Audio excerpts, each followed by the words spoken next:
बोल शंकर भगवान की जय।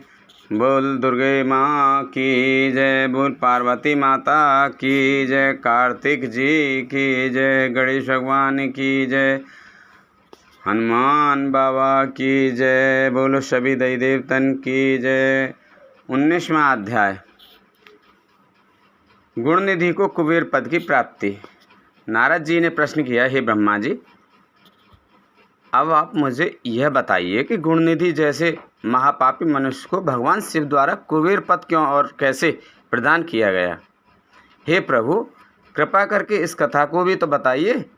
ब्रह्मा जी बोले, नारद, शिवलोक में सारे दिव्य भोगों का उपभोग तथा उमा महेश्वर का सेवन कर वह अगले जन्म में कलिंग के राजा अरिदम का पुत्र हुआ। उसका नाम दम था। बालक दम की भगवान शंकर में असीम भक्ति थी।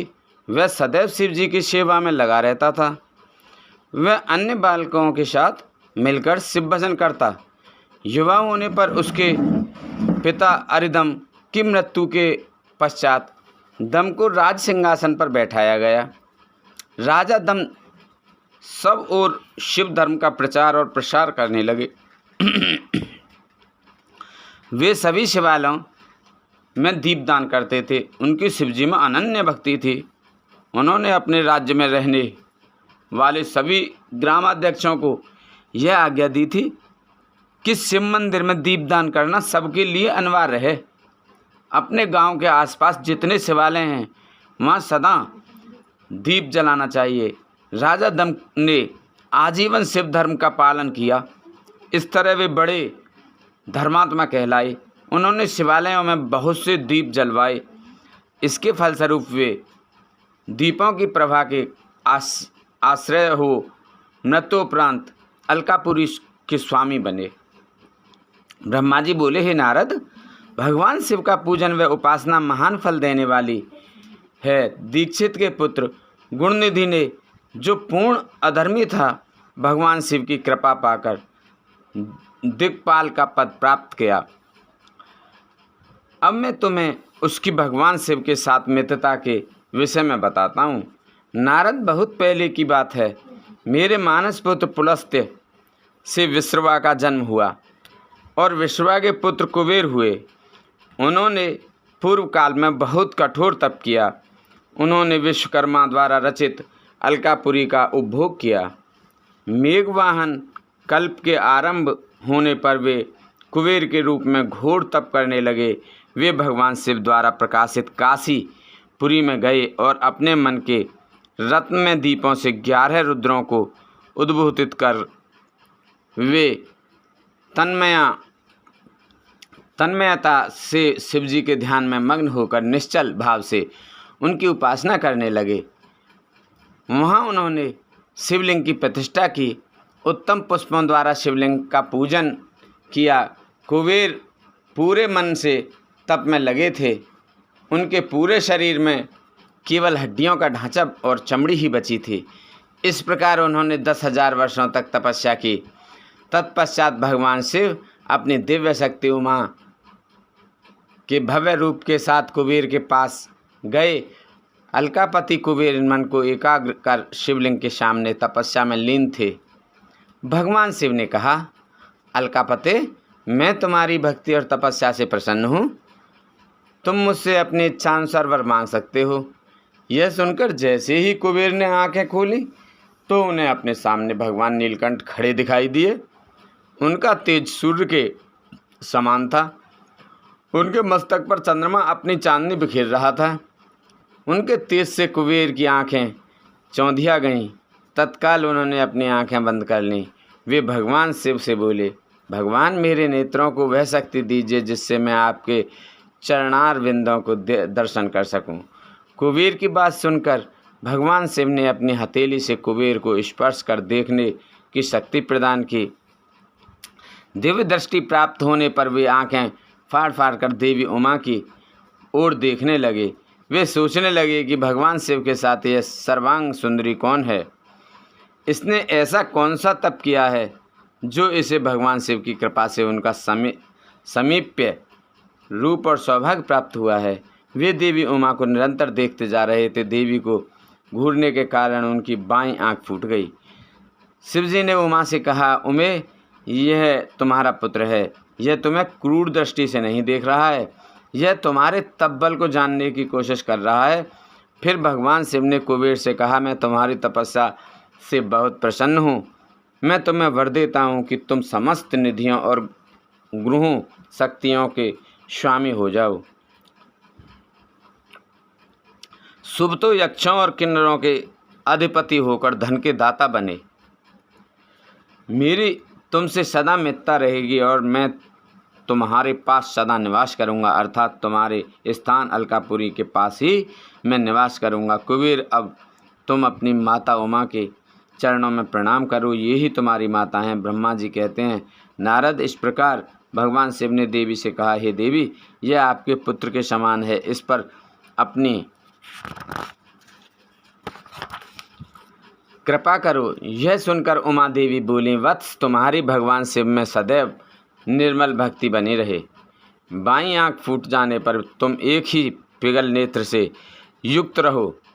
महादेव जी ने जो वर तुम्हें प्रदान किए हैं वे सुलभ हैं। मेरे रूप से ईर्ष्या के कारण तुम कुबेर नाम से प्रसिद्ध होगे। कुबेर को वर देकर भगवान शिव और देवी उमा अपने धाम को चले गए। इस प्रकार भगवान शिव और कुबेर में मित्रता हुई और वे अलकापुरी के निकट कैलाश पर्वत पर निवास करने लगे। नारद जी ने कहा, ब्रह्मा जी, आप धन्य हैं, आपने मुझ पर कृपा कर मुझे इस अमृत कथा के बारे में बताया है। निश्चय ही शिव भक्ति दुखों को दूर कर समस्त सुख प्रदान करने वाली है। 20वां अध्याय, भगवान शिव का कैलाश पर्वत पर गमन। ब्रह्मा जी बोले, हे नारद मुनि, कुबेर के कैलाश पर्वत पर तप करने से वहाँ पर भगवान शिव का शुभ आगमन हुआ। कुबेर को वर देने वाले विश्वेश्वर शिव जब निधिपति होने का वर देकर अंतर्ध्यान हो गए, तब उनके मन में विचार आया कि मैं अपने रुद्र रूप में, जिसका जन्म ब्रह्मा जी के ललाट से हुआ है और जो संहारक हैं, कैलाश पर्वत पर निवास करूंगा। शिव की इच्छा से कैलाश जाने के इच्छुक रुद्रदेव ने बड़े जोर जोर से अपना डमरू बजाना शुरू कर दिया। वह ध्वनि उत्साह बढ़ाने वाली थी। डमरू की ध्वनि तीनों लोकों में गूंज रही थी। उस ध्वनि में सुनने वालों को अपना पास आने का आग्रह था। उस डमरू ध्वनि को सुनकर ब्रह्मा, विष्णु आदि सभी देवता, ऋषि मुनि, वेद शास्त्रों को जानने वाले सिद्ध लोग बड़े उत्साहित होकर कैलाश पर्वत पर पहुँचे। भगवान शिव के सारे पार्षद और गण पाल जहाँ भी थे कैलाश पर पहुँचे। साथ ही असंख्य गणों सहित अपनी लाखों करोड़ों भयावनी भूत प्रेतों की सेना के साथ स्वयं शिवजी भी वहाँ पहुँचे। सभी गणपाल सहस्त्रों भुजाओं से युक्त थे। उनके मस्तक पर जटाएं थीं। सभी चंद्रचूर्ण, नीलकंठ और त्रिलोचन थे। हार, कुंडल, केयूर तथा मुकुट से भी वे अलंकृत थे। भगवान शिव ने विश्वकर्मा को कैलाश पर्वत पर निवास बनाने की आज्ञा दी। अपने व अपने भक्तों के रहने के लिए योग्य आवास तैयार करने का आदेश दिया। विश्वकर्मा ने आज्ञा पाते ही अनेकों प्रकार के सुंदर निवास स्थान वहाँ बना दिए। उत्तम मुहूर्त में उन्होंने वहाँ प्रवेश किया। इस मधुर बेला पर सभी देवताओं, ऋषि मुनियों और सिद्ध सहित ब्रह्म और विष्णु जी ने शिव जी व उमा का अभिषेक किया। विभिन्न प्रकार से उनकी पूजा अर्चना और स्तुति की। प्रभु की आरती उतारी। उस समय आकाश में फूलों की वर्षा हुई। इस समय चारों ओर भगवान शिव तथा देवी उमा की जय जयकार हो रही थी। सभी की स्तुति से प्रसन्न होकर भगवान शिव ने उन्हें उनकी इच्छा के अनुसार वरदान दिया तथा उन्हें अभीष्ट और मनोवांछित वस्तुएं भेंट की। तत्पश्चात भगवान शंकर की आज्ञा लेकर सभी देवता अपने अपने निवास को चले गए। कुबेर भी भगवान शिव की आज्ञा पाकर अपने स्थान अलकापुरी को चले गए। तत्पश्चात भगवान शंभु वहाँ निवास करने लगे। वे योग साधना में लीन होकर ध्यान में मग्न रहते और कुछ समय तक वहाँ अकेले निवास करने के बाद उन्होंने दक्ष कन्या देवी सती को पत्नी के रूप में प्राप्त कर लिया। देव ऋषि अब रुद्र भगवान देवी सती के साथ वहाँ सुखपूर्वक विहार करने लगे। हे नारद, इस प्रकार मैंने तुम्हें भगवान शिव के रुद्र अवतार का वर्णन और उनके कैलाश पर आगमन की उत्तम कथा सुनाई है। तुम्हें शिवजी व कुबेर की मित्रता और भगवान शिव की विभिन्न लीलाओं के विषय में बताया है। उनकी भक्ति तीनों लोकों को सुख प्रदान करने वाली तथा मनोवांछित फलों को देने वाली है। इस लोक में ही नहीं, परलोक में भी सद्गति प्राप्त होती है। इस कथा को जो भी मनुष्य एकाग्र होकर सुनता या पढ़ता है, वह इस लोक में सुख भोग कर अंत में सुख मोक्ष को प्राप्त होता है। नारद जी ने ब्रह्मा जी का धन्यवाद किया और उनकी स्तुति की। वे बोले कि प्रभु, आपने मुझे इस अमृत कथा को सुनाया है। आप महाज्ञानी हैं, आप सभी को इच्छाओं को पूर्ण करते हैं। मैं आपका आभारी हूँ। शिव चरित्र जैसा श्रेष्ठ ज्ञान आपने मुझे दिया है। हे प्रभु, आपको बारंबार नमन करता हूँ। श्री रुद्र संहिता संपूर्ण।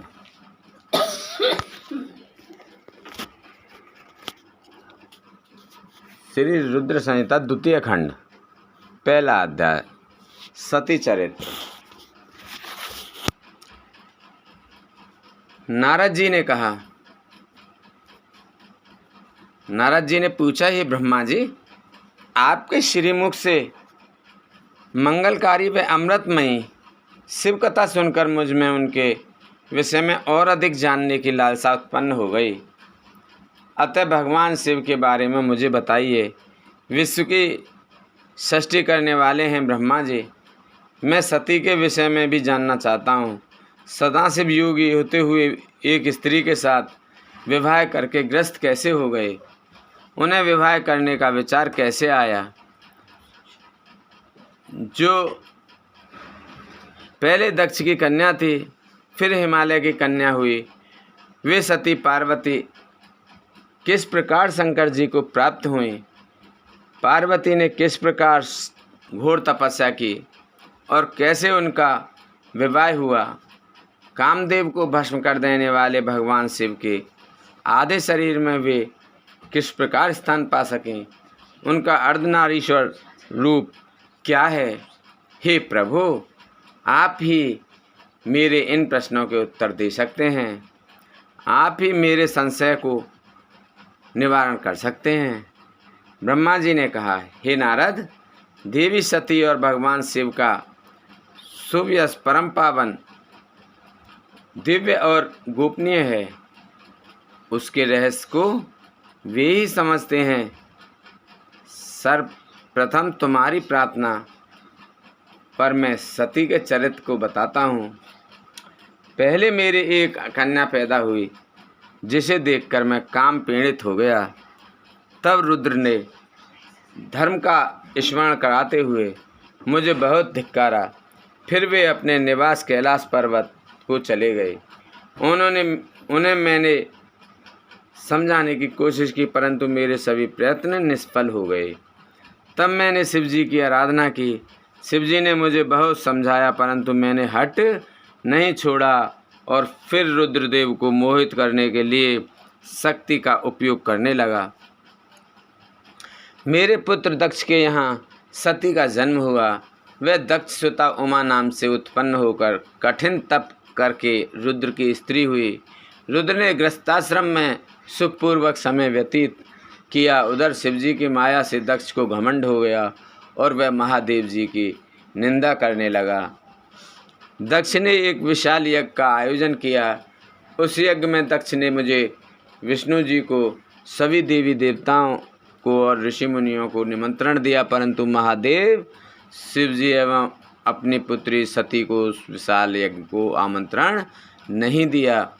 सती को जब इस बात की जानकारी मिली तो उन्होंने शिव चरणों में वंदना कर उनसे दक्ष यज्ञ में जाने की इच्छा प्रकट की।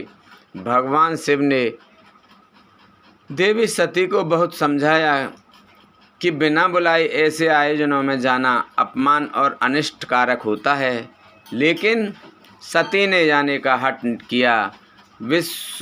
शिव ने भाभी को देखते हुए आज्ञा दे दी। शिव सर्वज्ञ हैं। सती पिता के घर चली गईं। वहाँ यज्ञ में महादेव जी के लिए भागना देख और अपने पिता के मुख से अपने पति की घोर निंदा सुन उन्हें बहुत क्रोध आया। वे महादेव की निंदा सहन न कर सकीं और उन्होंने उसी यज्ञ में कुंड में कूदकर अपने शरीर की त्याग दिया। जब इसका समाचार शिव तक पहुंचा तो वे बहुत कुपित हुए। उन्होंने अपनी जटा का एक बाल उखाड़कर वीरभद्र नामक अपने गण को उत्पन्न किया। भगवान शिव ने वीरभद्र को आज्ञा दी कि वह दक्ष के यज्ञ का विध्वंस कर दे। वीरभद्र ने शिव आज्ञा का पालन करते हुए यज्ञ का विध्वंस कर दिया और दक्ष का सिर काट दिया। इस उपद्रव को देखकर सभी लोग भगवान शिव की प्रार्थना करने लगे। तब भगवान शिव ने दक्ष को पुनः जीवित कर दिया और उनके यज्ञ को पूर्ण कराया। भगवान शिव सती के मृत शरीर को लेकर वहां से चले गए। उस समय सती के शरीर से उत्पन्न ज्वाला पर्वत पर गिरी थी। वही पर्वत आज भी ज्वालामुखी के नाम से पूजित है। आज भी उसके दर्शन से मनोकामनाएं पूरी होती हैं। वही सती दूसरे जन्म में हिमाचल के घर में पुत्री रूप में प्रकट हुई, जिनका नाम पार्वती था। उन्होंने कठोर तप द्वारा पुनः महादेव शिव को अपने पति के रूप में प्राप्त कर लिया।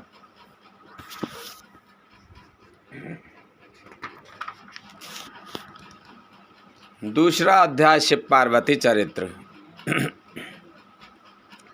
सूत जी बोले, हे ऋषियों, ब्रह्मा जी के ये वचन सुनकर नारद जी पुनः पूछने लगे, हे ब्रह्मा जी, मैं सती और शंकर जी के परम पवित्र व दिव्य चरित्र को पुनः सुनना चाहता हूँ कि सती की उत्पत्ति कैसे हुई और महादेव जी का मन विवाह करने के लिए कैसे तैयार हुआ। दक्ष से नाराज होकर देवी सती ने अपने देह की कैसे त्याग दिया और फिर कैसे हिमाचल की पुत्री पार्वती के रूप में जन्म लिया। उनके तप, विवाह, कामनाश आदि की सभी कथाएं मुझे सविस्तार सुनाने की कृपा करें।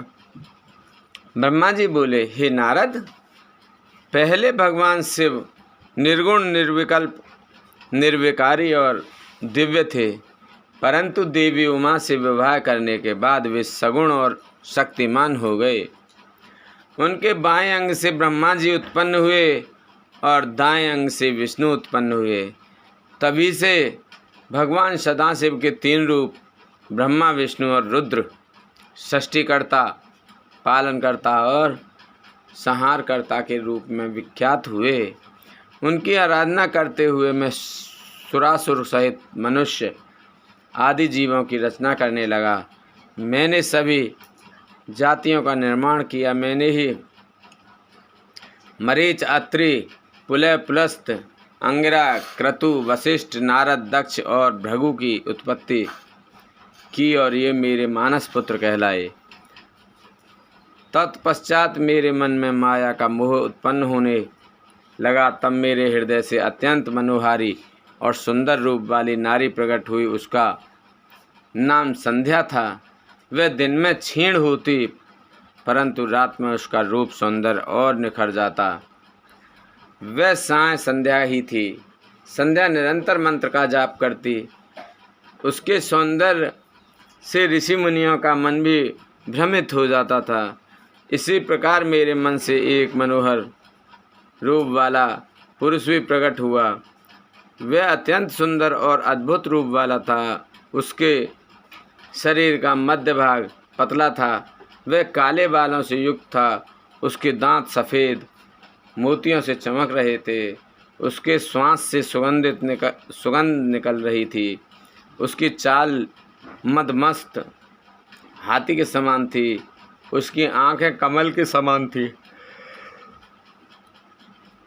उसके अंगों में लगे केसर की सुगंध नासिका को तृप्त कर रही थी। तभी उस रूपवान पुरुष ने विनयपूर्वक अपने सिर को मुझ ब्रह्मा के सामने झुकाकर मुझे प्रणाम किया और मेरी बहुत स्तुति की। वह पुरुष बोला, ब्रह्मन, आप अत्यंत शक्तिशाली हैं, आपने ही मेरी उत्पत्ति की है। प्रभु मुझ पर कृपा करें और मेरे योग्य काम मुझे बताएं ताकि मैं आपकी आज्ञा से उस कार्य को पूरा कर सकूं। ब्रह्मा ने कहा, हे भद्र पुरुष, तुम सनातनी सृष्टि उत्पन्न करो। तुम अपने इसी स्वरूप में फूल के 5 बाणों से स्त्रियों और पुरुषों को मोहित करो। इस चराचर जगत में कोई भी जीव तुम्हारा निरस्तार नहीं कर पाए।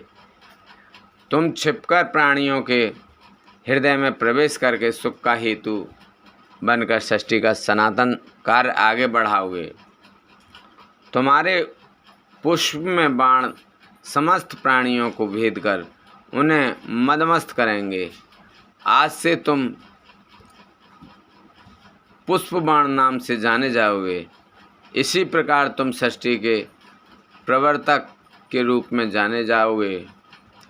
3रा अध्याय, कामदेव को ब्रह्मा जी द्वारा शाप देना। ब्रह्मा जी ने कहा, हे नारद, सभी ऋषियों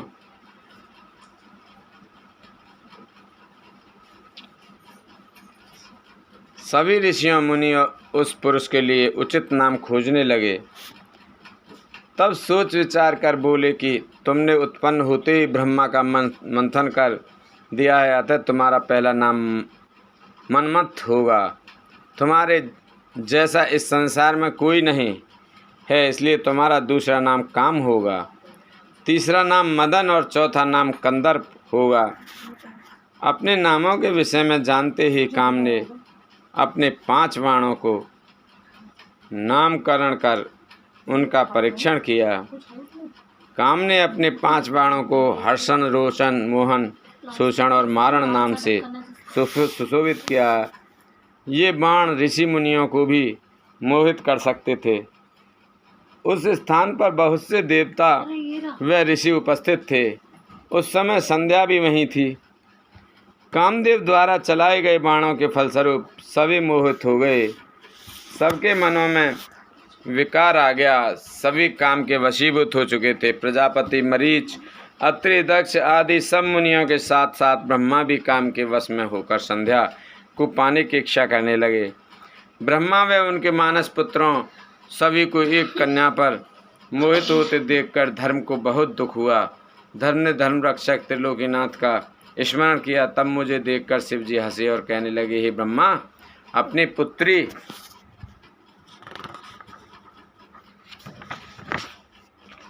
के ही प्रति तुम मोहित कैसे हो गए? सूर्य का दर्शन करने वाले दक्ष, मरीच आदि योगियों का निर्मल मन कैसे स्त्री को देख के ही मलिन हो गया? जिन देवताओं का मन स्त्री के प्रति आसक्त हो, उनके साथ शास्त्र संगति किस प्रकार की जा सकती है? इस प्रकार के शिव वचन सुनकर मुझे बहुत लज्जा का अनुभव हुआ और मेरा पूरा शरीर पसीने पसीने हो गया। मेरा विकार समाप्त हो गया, परंतु मेरे शरीर से जो पसीना नीचे गिरा, उससे पितृगणों की उत्पत्ति हुई। उससे 64,000 आग्नेयवातु पितृगण उत्पन्न हुए और 86,000 बहरिसद पितर हुए। एक सर्वगुण संपन्न अति सुंदर कन्या भी उत्पन्न हुई, जिसका नाम रति था। उसका रूप सौंदर्य देखकर ऋतु आदि स्खलित हो गए एवं उससे अनेक पितरों की उत्पत्ति हुई। इस प्रकार संध्या से बहुत से पितरों की उत्पत्ति हुई। शिव जी के वहाँ से अंतर्ध्यान होने पर मैं काम पर क्रोधित हुआ। मेरे कुद्र होने पर काम ने वह बाण वापस खींच लिया। बाण के निकलते ही मैं क्रोध की अग्नि से जलने लगा। मैंने काम को शिव बाण से भस्म होने का श्राप दे डाला। यह सुनकर काम और रति दोनों मेरे चरणों पर गिर पड़े और मेरी स्तुति करने लगे तथा क्षमा याचना करने लगे। तब काम ने कहा, हे प्रभु, आपने ही तो मुझे वर देते हुए कहा था कि ब्रह्म, विष्णु, रुद्र समेत सभी देवता, ऋषि, मुनि और मनुष्य तुम्हारे वश में होंगे। मैं तो सिर्फ अपनी उस शक्ति का परीक्षण कर रहा था, इसलिए मैं निरपराध हूँ। प्रभु मुझ पर कृपा करें, इस शाप को प्रभाव को समाप्त करने का उपाय बताएं। इस प्रकार काम के वचनों को सुनकर ब्रह्मा जी का क्रोध शांत हुआ। तब उन्होंने कहा कि मेरा शाप झूठा तो नहीं हो सकता, इसलिए तुम महादेव के तीसरे नेत्र रूपी अग्निबाण से भस्म हो जाओगे। परंतु कुछ समय पश्चात जब शिवजी विवाह करेंगे, अर्थात उनके जीवन में देवी पार्वती आएंगी, तब तुम्हारा शरीर तुम्हें पुनः प्राप्त हो जाएगा। चौथा अध्याय, कामरति विवाह। नारद जी ने पूछा, हे ब्रह्मा जी, इसके पश्चात क्या हुआ? आप मुझे इससे आगे की कथा भी बताइए। भगवान काम और रति का विवाह हुआ या नहीं? आपके शाप का क्या हुआ? कृपया इसके बारे में भी मुझे भी सविस्तार बताइए। ब्रह्मा जी बोले, शिव जी के वहाँ से अंतर्ध्यान हो जाने पर दक्ष ने काम से कहा, हे कामदेव, आपके ही समान गुणों वाली परम सुंदरी एवं सुशीला मेरी कन्या को तुम पत्नी के रूप में स्वीकार करो। मेरी पुत्री सब संपन्न है तथा हर तरीके से आपके लिए सुयोग्य है। हे महातेजस्वी मनोभव, यह हमेशा तुम्हारे साथ रहेगी और तुम्हारी इच्छानुसार कार्य करेगी। यह कहकर दक्ष ने अपनी कन्या, जो उनके पसीने से उत्पन्न हुई थी, का नाम रति रख दिया। तत्पश्चात कामदेव और रति का विवाह 16 संपन्न हुआ। हे नारद, दक्ष की पुत्री रति बड़ी रमणीय और परम सुंदरी थी। उसका रूप लावण्य मुनियों को भी मोह लेने वाला था। रति से विवाह होने पर कामदेव अति प्रसन्न हुए। वे रति पर पूर्ण मोहित थे। उनके विवाह पर बहुत बड़ा उत्सव हुआ। प्रजापति दक्ष पुत्री के लिए सुयोग्य वर पाकर बहुत खुश थे। दक्ष कन्या देवी रति भी कामदेव को पाकर धन्य हो गई थी। जिस प्रकार बादलों में बिजली शोभा पाती है, उसी प्रकार कामदेव के साथ रति शोभा पा रही थी। कामदेव ने रति को अपने हृदय सिंहासन में बैठाया तो रति भी कामदेव को पाकर उसी प्रकार प्रसन्न हुई, जिस प्रकार श्री हरि को पाकर देवी लक्ष्मी। उस समय आनंद और खुशी से सरोवर कामदेव व रति भगवान शिव का शाप भूल गए। सूर्य कहते हैं, ब्रह्मा जी का यह कथन सुनकर महर्षि नारद बड़े प्रसन्न हुए और हर्षपूर्वक बोले, हे महामते, आपने भगवान शिव की अद्भुत लीला मुझे सुनाई है। प्रभु, अब मुझे आप यह बताइए कि कामदेव और रति के विवाह के उपरांत सब देवताओं के अपने धाम चले जाने के बाद पितरों को उत्पन्न करने वाली ब्रह्म कुमारी संध्या कहाँ गईं? उनका विवाह कब और किससे हुआ? संध्या के विषय में मेरी जिज्ञासा शांत कीजिए।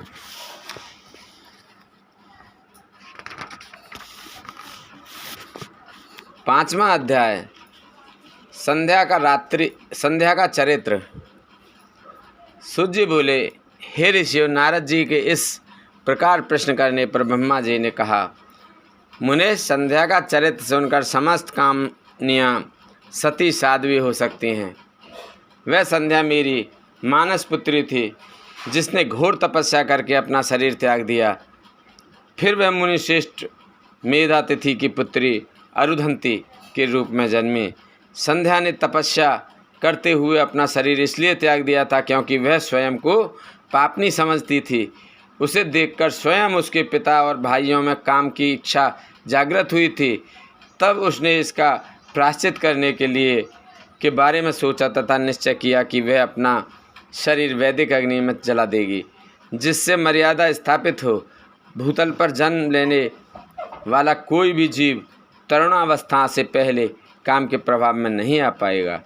यह मर्यादा स्थापित कर मैंने अपने जीवन का त्याग कर दूंगी।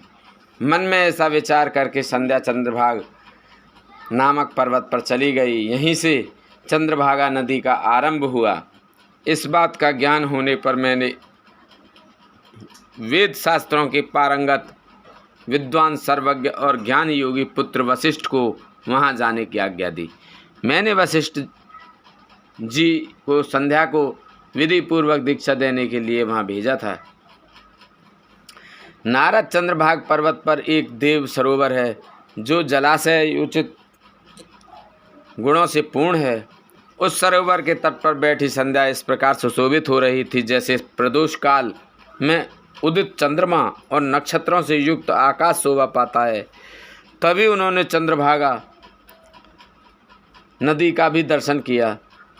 तब उस सरोवर के तट पर बैठी संध्या से वशिष्ठ जी ने आदरपूर्वक पूछा, हे देवी, तुम इस निर्जन पर्वत पर क्या कर रही हो? तुम्हारे माता पिता कौन हैं?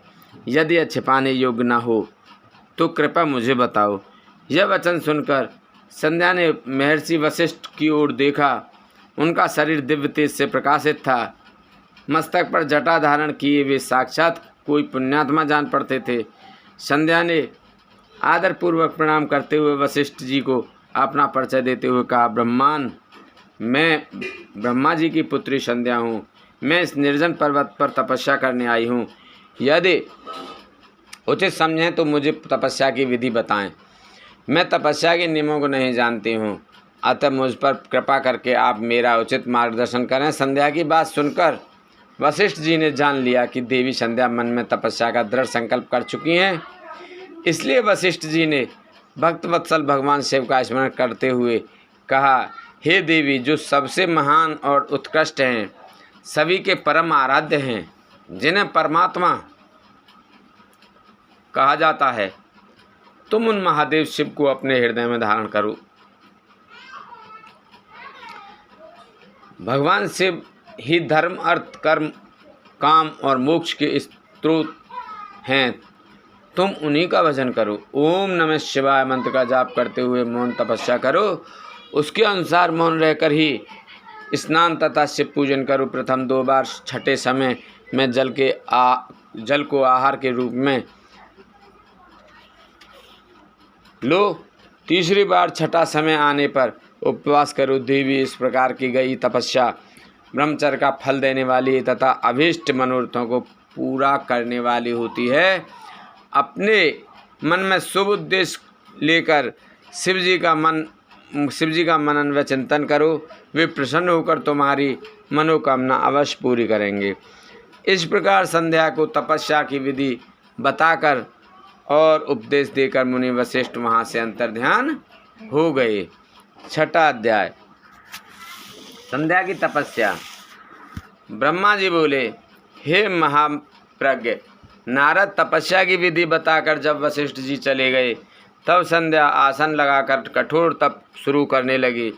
वशिष्ठ जी द्वारा बताए गए विधान एवं मंत्र द्वारा संध्या ने भगवान शिव की आराधना करनी आरंभ कर दी।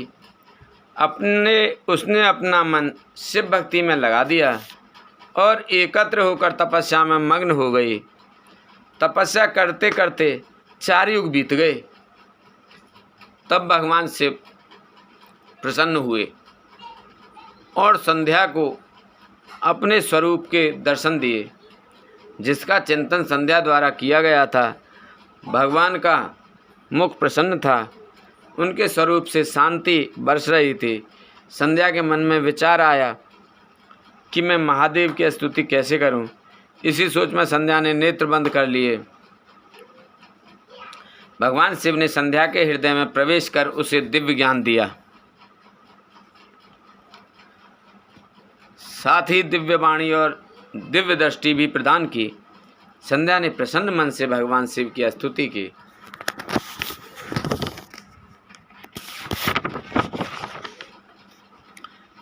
संध्या बोली, हे निराकार परम ज्ञानी लोक सृष्टा भगवान शिव, मैं आपको नमस्कार करती हूँ, जो शांत निर्मल निर्विकार और ज्ञान के स्रोत हैं, जो प्रकाश को प्रकाशित करते हैं। उन भगवान शिव को मैं प्रणाम करती हूँ, जिनका रूप अद्वितीय, शुद्ध माया रहित, प्रकाशमान, सच्चिदानंद में, नित्यानंद में, सत्य ऐश्वर्य से युक्त तथा लक्ष्मी और सुख देने वाला है। उन परम पिता परमेश्वर को मेरा नमस्कार है, जो सत्य प्रधान, ध्यान योग्य, आत्मस्वरूप, सारभूत, सबको पार लगाने वाला तथा परम पवित्र हैं। उन प्रभु को मेरा प्रणाम है। भगवान शिव, आपका स्वरूप शुद्ध, मनोहर रत्न आभूषणों से अलंकृत एवं कपूर के समान है। आपके हाथों में डमरू, रुद्राक्ष और त्रिशूल शोभा पाते हैं। आपके इस दिव्य चिन्मय सगुण साकार रूप को मैं नमस्कार करती हूँ। आकाश, पृथ्वी, दिशाएं, जल, तेज और काल सभी आपके रूप हैं। हे प्रभु, आप ही ब्रह्मा के रूप में जगत की सृष्टि, विष्णु के रूप में संसार का पालन करते हैं। आप ही रुद्र रूप में धरकर संहार करते हैं। जिनके चरणों से पृथ्वी तथा अन्य शरीर से सारी दिशाएं, सूर्य, चंद्रमा और अन्य देवता प्रकट हुए हैं। जिनकी नाभि से अंतरिक्ष का निर्माण हुआ है, वे ही सद्ब्रह्म तथा परम ब्रह्म हैं। आपसे ही सारे जगत की उत्पत्ति हुई है। जिनके स्वरूप और गुणों का वर्णन स्वयं ब्रह्मा विष्णु भी नहीं कर सकते। भला उन त्रिलोकीनाथ भगवान शिव की स्तुति मैं कैसे कर सकती हूँ? मैं एक अज्ञानी और मूर्ख स्त्री हूँ। मैं किस तरह आपको पूजूं कि आप मुझ पर प्रसन्न हों? हे प्रभु, मैं बारंबार आपको नमस्कार करती हूँ। ब्रह्मा जी बोले, नारद, संध्या द्वारा कहे गए वचनों से भगवान शिव बहुत प्रसन्न हुए। उसकी स्तुति ने उन्हें द्रवित कर दिया। भगवान शिव बोले, हे देवी, मैं तुम्हारी तपस्या से बहुत प्रसन्न हूँ, अतः तुम्हारी जो इच्छा हो वह वर मांगो। तुम्हारी इच्छा मैं अवश्य पूर्ण करूँगा। भगवान शिव के ये वचन सुनकर संध्या खुशी से उन्हें बार बार प्रणाम करती हुई बोली, हे महेश्वर, यदि आप मुझ पर प्रसन्न होकर कोई वर देना चाहते हैं और यदि मैं अपने पूर्व पापों से शुद्ध हो गई हूँ, तो हे महेश्वर, हे देवेश, आप मुझे वरदान दीजिए कि आकाश, पृथ्वी और किसी भी स्थान में रहने वाले जो भी प्राणी इस संसार में जन्म लें, वे जन्म लेते ही काम भाव से युक्त ना हो जाएं। हे प्रभु, मेरे पति भी सुहृदय और मित्र के समान हों और अधिक कामी ना हों। उनके अलावा जो भी मनुष्य मुझे सकाम भाव से देखे, वह पुरुषत्वहीन अर्थात नपुंसक हो जाए। हे प्रभु, मुझे यह वरदान भी दीजिए कि मेरे समान विख्यात और परम तपस्विनी तीनों लोकों में और कोई ना हो। निष्पाप संध्या के वरदान मांगने को सुनकर भगवान शिव बोले, हे देवी संध्या, तथास्तु। तुम चाहती हो मैं तुम्हें प्रदान करता हूँ। तुम जो चाहती हो मैं तुम्हें प्रदान करता हूँ। प्राणियों के जीवन में अब 4 अवस्थाएं होंगी। पहली शैशव अवस्था, दूसरी कौमार्यावस्था, तीसरी यौवनावस्था और चौथी वृद्धावस्था। तीसरी अवस्था अर्थात यौवनावस्था में ही मनुष्य सकाम होगा। कहीं कहीं दूसरी अवस्था के अंत में भी प्राणी सकाम हो सकते हैं। तुम्हारी तपस्या से प्रसन्न होकर ही मैंने यह मर्यादा निर्धारित की है। तुम परम सती होगी और तुम्हारे पति के अतिरिक्त जो भी मनुष्य तुम्हें सकाम भाव से देखेगा, वह तुरंत पुरुषत्वहीन हो जाएगा।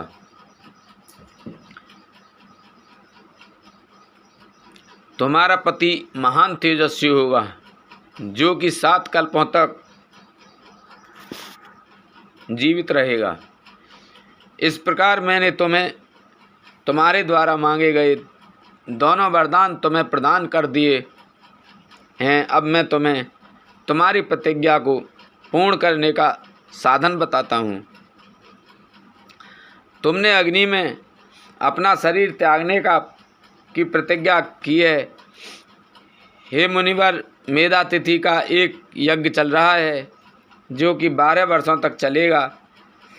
उसमें अग्नि बड़े जोरों से जल रही है। तुम उसी अग्नि में अपना शरीर त्याग दो। चंद्रभागा नदी के तट पर ही तपस्वियों का आश्रम है, जहाँ महायज्ञ हो रहा है। तुम उसी अग्नि से प्रकट होकर मेधातिथि की पुत्री होगी। अपने मन में जिस पुरुष की इच्छा करके तुम शरीर त्यागोगी, वही पुरुष तुम्हें पति के रूप में प्राप्त होगा। संध्या, जब तुम इस पर्वत पर तपस्या कर रही थी, तब त्रेता युग में प्रजापति दक्ष की बहुत सी कन्याएं हुईं। उनमें से 27 कन्याओं का विवाह उन्होंने चंद्रमा से कर दिया। चंद्रमा उन सबको छोड़कर केवल रोहिणी से प्रेम करते थे। तब दक्ष ने क्रोधित होकर उन्हें शाप दे दिया। चंद्रमा को शाप से मुक्ति कराने के लिए उन्होंने चंद्रभागा नदी की रचना की। उसी समय मेधातिथि यहाँ उपस्थित हुए थे। उनके समान कोई तपस्वी न है न होगा। उन्हीं का ज्योतिष्टोम नामक यज्ञ चल रहा है, जिसमें अग्निदेव प्रज्वलित हैं। तुम उसी भाग में आग में अपना शरीर डालकर पवित्र हो जाओ और अपनी प्रतिज्ञा पूरी करो। इस प्रकार उपदेश देकर भगवान शिव वहाँ से अंतर्ध्यान हो गए। 7वां अध्याय, संध्या की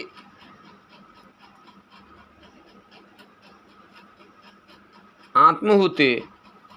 ब्रह्मा जी कहते हैं, नारद, जब भगवान शिव देवी संध्या को वरदान देकर वहाँ से अंतर्ध्यान हो गए, तब संध्या उस स्थान पर गई जहाँ पर मुनि मेधातिथि यज्ञ कर रहे थे।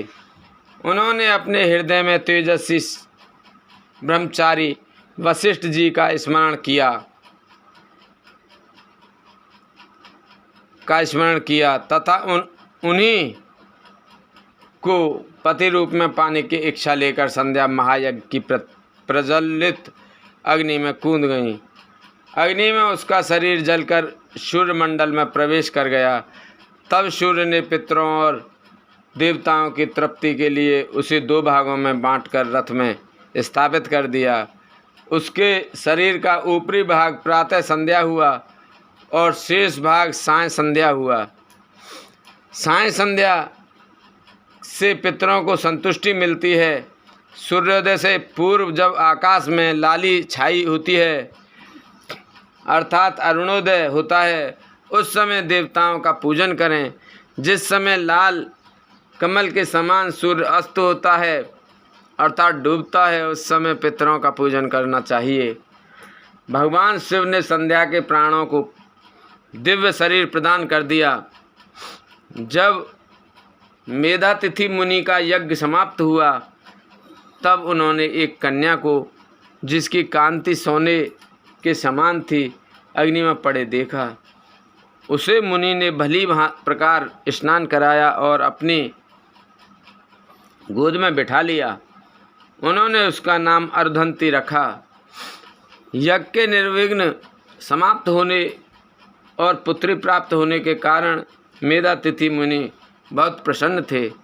उन्होंने अर्धंती का पालन आश्रम में ही किया। वह धीरे धीरे उसी चंद्रभागा नदी के तट पर रहते हुए बड़ी होने लगीं। तब वह विवाह योग्य हुई तो हम त्रिदेव ब्रह्मा, विष्णु और महेश ने मेधा मुनि से बात कर उसका विवाह मुनि वशिष्ठ से करा दिया।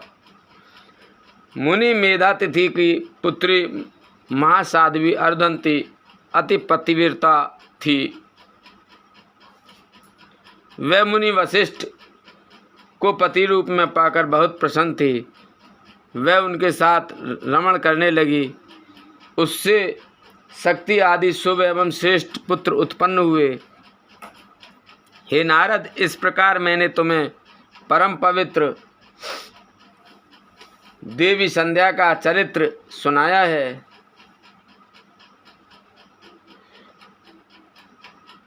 यह समस्त अभिष्ट फलों को देने वाला है। यह परम पावन और दिव्य है। जो स्त्री पुरुष इस शुभ व्रत का पालन करते हैं, उनकी सभी कामनाएं पूरी होती हैं।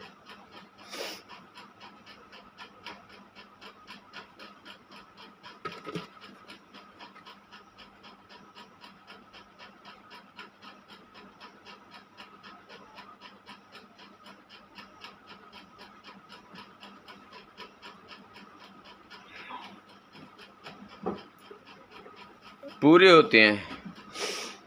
और गिर रोगन। अच्छा, 8वां अध्याय, काम की हार। सूर्य बोले, हे ऋषियों, जब इस प्रकार प्रजापति ब्रह्मा जी ने कहा तब उनके वचनों को सुनकर नारद जी आनंदित होकर बोले, हे ब्राह्मण, मैं आपको बहुत धन्यवाद देता हूँ कि आपने इस दिव्य कथा को मुझे सुनाया है। हे प्रभु, अब आप मुझे संध्या के विषय में और बताइए कि विवाह के बाद उन्होंने क्या किया। क्या उन्होंने दोबारा तप किया या नहीं? सूर्य बोले, इस प्रकार नारद जी ने ब्रह्मा जी से पूछा। उन्होंने यह भी पूछा कि जब कामदेव रति के साथ विवाह करके वहाँ से चले गए और दक्ष आदि सभी मुनि वहाँ से चले गए संध्या की तपस्या के लिए, वहाँ से चली गईं, तब वहाँ पर क्या हुआ? ब्रह्मा जी बोले, हे श्रेष्ठ नारद, तुम भगवान शिव के परम भक्त हो, तुम उनकी लीला को अच्छी प्रकार जानते हो। पूर्व काल में जब मैं मोह में फंस गया था, तब भगवान शिव ने मेरा मजाक उड़ाया, तब मुझे बड़ा दुख हुआ। मैं भगवान शिव से ईर्ष्या करने लगा। मैं दक्ष मुनि के यहाँ गया, देवी रति और कामदेव भी वहीं थे। मैंने उन्हें बताया कि शिव जी ने किस प्रकार मेरा मजाक उड़ाया था। मैंने पुत्रों से कहा कि तुम ऐसा प्रयत्न करो जिससे महादेव शिव किसी कमनीय कांति वाली स्त्री से विवाह कर लें। मैंने प्रभु शिव को मोहित करने के लिए कामदेव और रति को तैयार किया।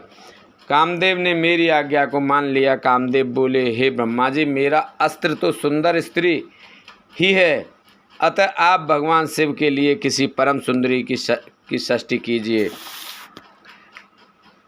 यह सुनकर मैं चिंता में पड़ गया। मेरी तेज सांसों से पुष्पों से सजे बसंत का आरंभ हुआ। बसंत और मलयानल ने कामदेव की सहायता की। इनके साथ कामदेव ने शिवजी को मोहने की चेष्टा की, पर सफल नहीं हुए। मैंने मरुतगणों के साथ पुनः उन्हें शिवजी के पास भेजा। बहुत प्रयत्न करने पर भी वे सफल नहीं हो पाए। अतः मैंने बसंत आदि सहचरों सहित रति को साथ लेकर शिवजी को मोहित करने को कहा। फिर कामदेव प्रसन्नता से रति और अन्य सहायकों को साथ लेकर शिवजी के स्थान को चले गए। 9वां अध्याय, ब्रह्मा का शिव विवाह हेतु प्रयत्न। ब्रह्मा जी बोले, काम ने प्राणियों को मोहित करने वाला अपना प्रभाव फैलाया। बसंत ने उसका पूरा सहयोग किया। रति के साथ कामदेव ने शिवजी की मोहित करने के लिए अनेक प्रकार के यत्न किए। इसके फलस्वरूप सभी जीव और प्राणी मोहित हो गए। जड़ चेतन समस्त सृष्टि काम के वश में होकर अपनी मर्यादाओं को भूल गए। संयम का व्रत पालन करने वाले ऋषि मुनि अपने कृत्यों पर पश्चाताप करते हुए आश्चर्यचकित थे कि उन्होंने कैसे अपने व्रत को तोड़ दिया, परंतु भगवान शिव पर उनका वश नहीं चल सका। कामदेव के सभी प्रयत्न व्यर्थ हो गए। तब कामदेव निराश हो गए और मेरे पास आए और मुझे प्रणाम करके बोले, हे भगवान, मैं इतना शक्तिशाली नहीं हूँ जो शिव जी को मोह सकूँ। यह बात सुनकर मैं चिंता में डूब गया। उसी समय मेरे सांस लेने से बहुत से भयंकर गण प्रकट हो गए, जो अनेक वाद्य यंत्रों को जोर जोर से बजाने लगे और मारो मारो की आवाज़ करने लगे। ऐसी अवस्था देखकर कामदेव ने उनके विषय में मुझसे प्रश्न किया। तब मैंने उन गणों को मार नाम प्रदान कर उन्हें कामदेव को सौंप दिया और बताया कि ये सदा तुम्हारे वश में रहेंगे। तुम्हारी सहायता के लिए ही इनका जन्म हुआ है। यह सुनकर रति और कामदेव बहुत प्रसन्न हुए। काम ने कहा, प्रभु, मैं आपकी आज्ञा के अनुसार पुनः शिवजी को मोहित करने के लिए जाऊंगा, परंतु मुझे यह लगता है कि मैं उन्हें मोहन के सफल नहीं हो पाऊंगा। साथ ही मुझे इस बात का भी डर है कि कहीं वे आपके शाप के अनुसार मुझे भस्म ना कर दें। यह कहकर कामदेव रति और बसंत अपने मारगणों को साथ लेकर पुनः शिव धाम को चले गए। कामदेव ने शिव जी को मोहित करने के लिए बहुत से उपाय किए, परंतु वे परमात्मा शिव को मोहित करने में सफल ना हो सके। फिर कामदेव वहाँ से वापस आ गए और मुझे अपने असफल होने की सूचना दी। मुझसे कामदेव कहने लगे कि हे ब्रह्मा, आप ही शिव जी को मोह में डालने का उपाय करें, मेरे लिए उन्हें मोहना संभव नहीं है। 10वां अध्याय ब्रह्मा विष्णु संवाद। ब्रह्मा जी बोले, नारद, काम के चले जाने पर श्री महादेव जी को मोहित कराने का मेरा अहंकार गिरकर चूर चूर हो गया, परंतु मैंने मन में यही चलता रहा कि ऐसा क्या करूं जिससे महात्मा शिव जी स्त्री ग्रहण कर लें। यह सोचते सोचते मुझे विष्णु का स्मरण हुआ। उन्हें याद करते ही पीताम्बरधारी श्री हरि विष्णु मेरे सामने प्रकट हो गए। मैंने उनकी प्रसन्नता के लिए उनकी बहुत स्तुति की। तब विष्णु जी मुझसे पूछने लगे कि मैंने उनका स्मरण किस उद्देश्य से किया था। यदि तुम्हें कोई दुख या कष्ट है तो कृपया मुझे बताओ, मैं उस दुख को मिटा दूंगा। तब मैंने उनसे कहा, हे केशव, यदि भगवान शिव किसी तरह पत्नी ग्रहण कर लें अर्थात विवाह कर लें तो मेरे सभी दुख दूर हो जाएंगे, मैं पुनः सुखी हो जाऊंगा।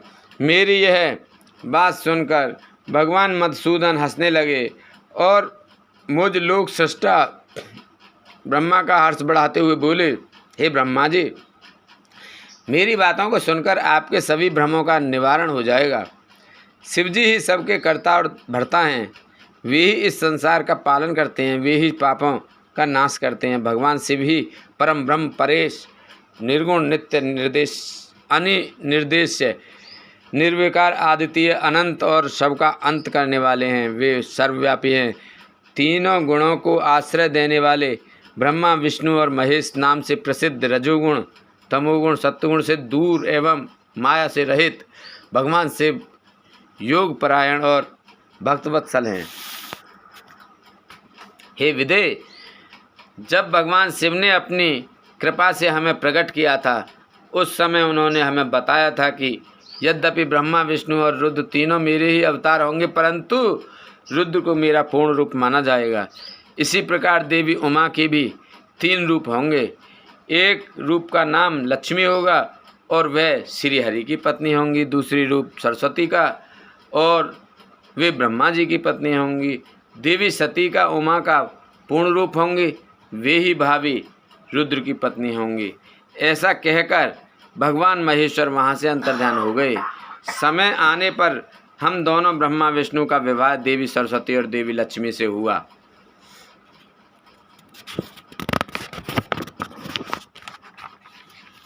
भगवान शिव ने रुद्र के रूप में अवतार लिया। वे कैलाश पर्वत पर निवास करते हैं। जैसा कि भगवान शिव ने बताया था कि रुद्र अवतार की पत्नी देवी सती होंगी, जो साक्षात शिवा रूप हैं। अतः तुम्हें उनके अवतरण हेतु प्रार्थना करनी चाहिए। अपने मनोरथ का ध्यान करते हुए देवी शिवा की स्तुति करो। वे देवेश्वरी प्रसन्न होने पर तुम्हारी सभी परेशानियों को बाधाओं को दूर कर देंगी। इसलिए तुम सच्चे हृदय से उनका स्मरण कर उनकी स्तुति करो। यदि शिवा प्रसन्न हो जाएंगे तो वे पृथ्वी पर अवतरित होंगे। वे इस लोक में किसी मनुष्य की पुत्री बनकर मानव शरीर धारण करेंगी, तब वे निश्चय ही भगवान रुद्र का वर्ण कर उन्हें पति रूप में प्राप्त करेंगी। तब तुम्हारी सभी इच्छाएं अवश्य ही पूर्ण होंगी।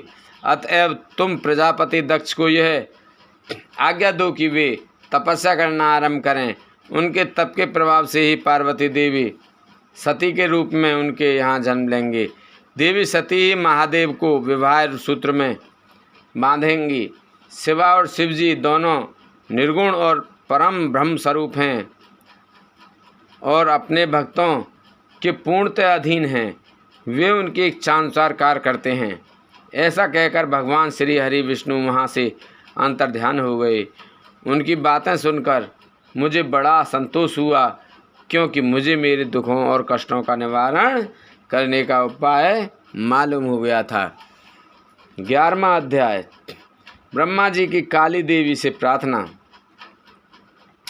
नारद जी बोले, पूज्य पिताजी, विष्णु जी के वहाँ से चले जाने पर क्या हुआ? ब्रह्मा जी कहने लगे कि जब भगवान विष्णु वहाँ से चले गए तो मैं देवी दुर्गा का स्मरण करने लगा और उनकी स्तुति करने लगा। मैंने तो माँ जगदम्बा से यही प्रार्थना की कि वे मेरा मनोरथ पूर्ण करें। वे पृथ्वी पर अवतरित होकर भगवान शिव का वर्ण कर उन्हें विवाह बंधन में बांधें। मेरी अनन्य भक्ति स्तुति से प्रसन्न हो। योग निद्रा चामुंडा मेरे सामने प्रकट हुई। उनकी कज्जल सी कांति, रूप सुंदर और दिव्य था। वे 4 भुजाओं वाले शेर पर बैठी थीं। उन्हें सामने देख मैंने उनको अत्यंत नम्रता से प्रणाम किया और उनकी पूजा उपासना की। तब मैंने उन्हें बताया कि देवी, भगवान शिव रुद्र रूप में कैलाश पर्वत पर निवास कर रहे हैं। वे समाधि लगाकर तपस्या में लीन हैं। वे पूर्ण योगी हैं। भगवान रुद्र ब्रह्मा जी ब्रह्मचारी हैं और वे गृहस्थ जीवन में प्रवेश नहीं करना चाहते। वे विवाह नहीं करना चाहते, अतः आप उन्हें मोहित कर उनकी पत्नी बनना स्वीकार करें। हे देवी, स्त्री के कारण ही भगवान शिव मेरा मजाक उड़ाया है और मेरी निंदा की है, इसलिए मैं भी उन्हें स्त्री के लिए आसक्त देखना चाहता हूँ। देवी, आपके अलावा कोई भी इतना शक्तिशाली नहीं है कि वह भगवान शंकर को मोह में डाले। मेरा आपसे अनुरोध है कि आप प्रजापति दक्ष के यहाँ उनकी कन्या के रूप में जन्म लें और भगवान शिव का वरण कर उन्हें गृहस्थ आश्रम में प्रवेश कराएं। देवी चामुंडा बोली, हे ब्रह्मा, भगवान शिव तो परम योगी हैं।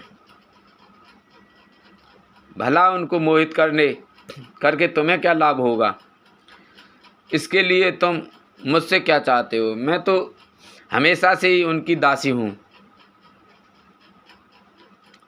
उन्होंने अपने भक्तों का उद्धार करने के लिए ही रुद्र अवतार धारण किया है। यह कहकर वे शिव जी का स्मरण करने लगीं। फिर वे कहने लगीं कि यह तो सच है कि कोई भगवान शिव को मोह माया में बांधने में नहीं बांध सकता। इस संसार में कोई भी शिव जी को मोहित नहीं कर सकता।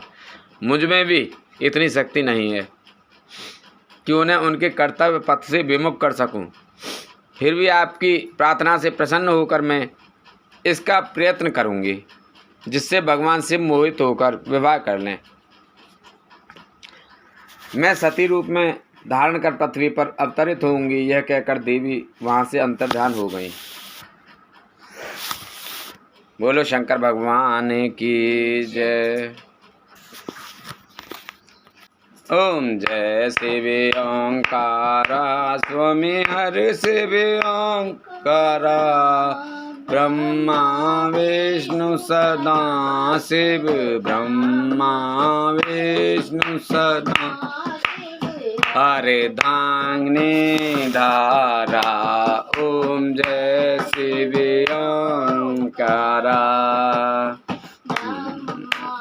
एकानन चतुरानन पंचानन राजे, स्वामी पंचानन राजे, हंसानन गरुड़ासन, हंसानन गरुड़ासन, वसुवाहन साजे।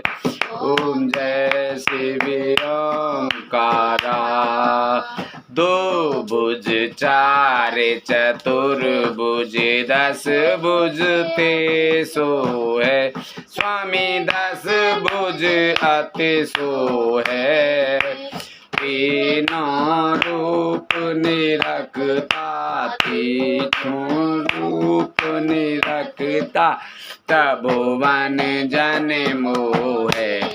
ओम जय शिव ओंकारा।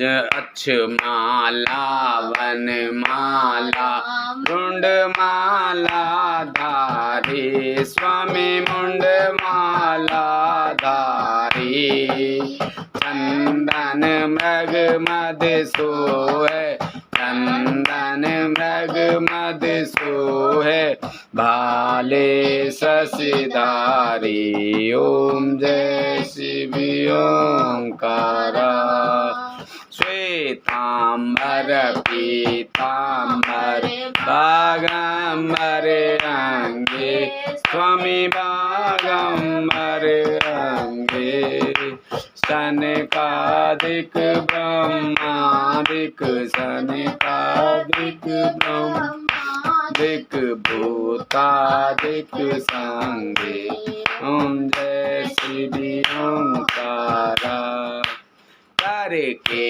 मध्य कमंडल चक्र त्रिशूलधारी स्वामी चक्र त्रिशूलधारी दुख हारी सुख हारी दुख हारी सुख तारी जग पालन कारी ओम जय शिव ओंकार ब्रह्मा विष्णु सदा शिव जानत अविवेका स्वामी जानत अविवेका प्रणवाक्षर में शोभित प्रणवाक्षर में शोभित ये तीनों एका ओम जय शिव ओंकारा त्रिगुण स्वामी जी किया जो कोई नर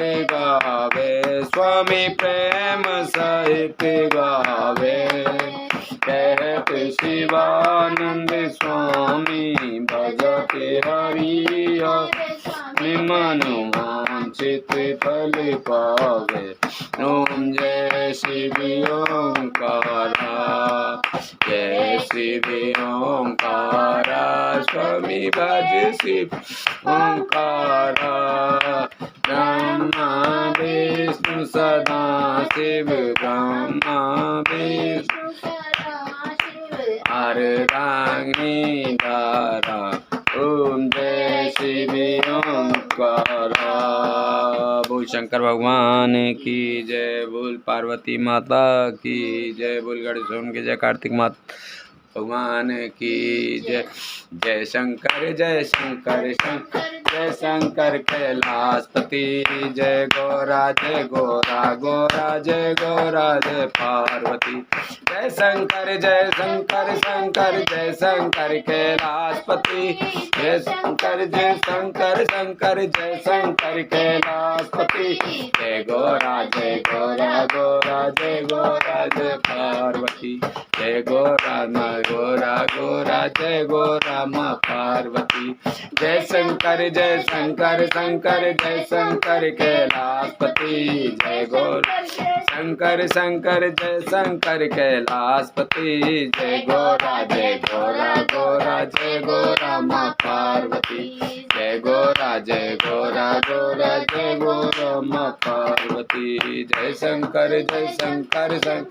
शंकर कैलाशपति जय गौरा जय गौरा माँ पार्वती। बोलो शंकर भगवान की जय बोल पार्वती माता की जय बोल गणेश भगवान की जय बोल कार्तिक जी की जय बोल हनुमान बाबा की जय बोल तुलसा मैया गंगे मैया गैया मैया संतोषी माता पृथ्वी माता कालका मैया की जय बोल हर हर महादेव शंभू।